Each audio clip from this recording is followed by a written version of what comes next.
fuerza de seguridad utiliza altavoces. Sí, así como lo oye, altavoces para intimidar a los ladrones que ingresan al recinto. En video ha quedado demostrado este genial sistema que va a revolucionar el mundo de la seguridad.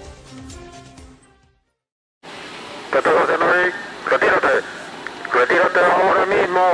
La persona de polera rayada, retírese de inmediato del lugar.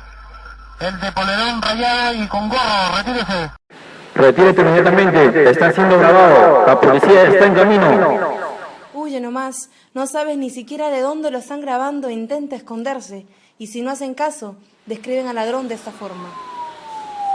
El de pasamontaña, retírese del lugar. Oiga, retírese. Las 3 personas que están en el recinto, retírese de inmediato. Es un recinto privado. La policía está en camino.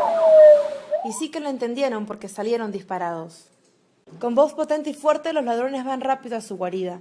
Alconvoz, el producto que apoyándose con un sistema de cámaras de seguridad, monitorea y observa absolutamente todo.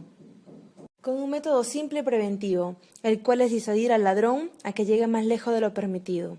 Con este mismo método. Primero, lanzan la alarma para que salga rapidito del lugar. Y si con eso no entienden y quieren seguir intentándolo... A la persona que está en el portón, retírese del lugar. Es una residencia privada.